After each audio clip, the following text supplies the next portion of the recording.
So, hi guys! Good evening po sa lahat. Nandito po nga tayo ngayon sa Victoria Park. Dito po yan sa may Causeway Bay. So, ayan po ang padekorasyon nila ngayong Mid-Autumn Festival. Guys, 6:30 PM po ang nag-o-open yung gate. So, hindi po kayo makakapasok kung hindi pa 6:30. Kanina, mga 30 minutes kaming nag-antay to 45 minutes kasi nga po ay 6:30 pa pala siya nagbubukas. Ay napaaga ang lola nyo guys. So ayan guys, tingnan nyo. Ang ganda po ng mga ilaw.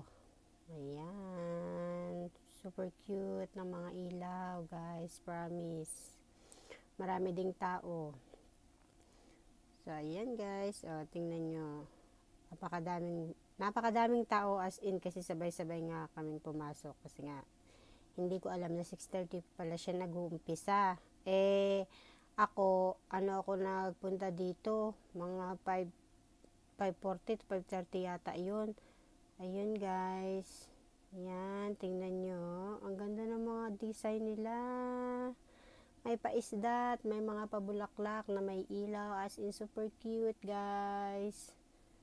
So, ayan guys. Ang cute na mga lantern ba yan tawag dyan, correct me if I'm wrong. So ito guys, ano ba ang tawag dyan, hindi ko po alam, nakalimutan ko, pasensya na. Basta yan mga pa-design nila, isa yan sa mga pa-design nila. As may mga pabulaklak as usual, bulaklak is always naandyan kasi po ay apakaganda ng mga bulaklak, lalo na pag may ilaw na, ang ganda po, promise. So, ayan guys. Dito lang po yan guys sa may Causeway Bay. Sa may Victoria Park. Exit F. Sa mga gusto pong pumunta. Ayan. Sa Merkules na po ang last day nito guys. Kasi Merkules po ang Mid-Autumn Festival. So, ayan.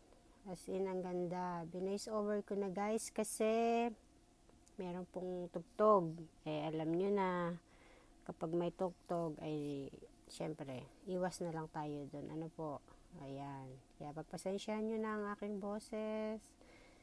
So ayan ang mga pa-design nila. Ewan ko kung anong tawag dyan, sorry naman, pasensya, pero hindi ko kasi alam. Ayan, may heart naman sila dito sa kabilang side guys. Ayan, dito naman maganda din ang design guys. Tingnan nyo. Ewan ko kung anong meaning niyang mga nakasulat na yan. Pasensya naman, hindi ako marunong magbasa ng Chinese. At tayo po ay Pilipino. So, ayan guys. Mapakadami pong tao, as in. Super dami ng tao. Ayan ang ganda. Tanan! Nandito ang lahat, mga kapatid. Super dami po ng tao, as in. Ayan, cute po talaga, promise. So ito naman, bamboo shoot pa ang tawag dyan, saka panda. Yun ang pagkakaalam ko Ayan nagsasaya ang mga kapatid natin. Kanya-kanyang picture, kanya-kanyang video, syempre, alam nyo na. Diba? So, ayan guys. Cute. Ito guys, ang napakaganda nito, promise. As in, tuwang-tuwa ako dito sa design na to. Super ganda. Ayan gustong-gusto ko. Well, anyway guys, gusto ko lang po sana magpasalamat sa lahat po ng sumusuporta po sa channel ko, sa Lynn's Travel and Vlog. Thank you po sa mga support niyo mga kapatid.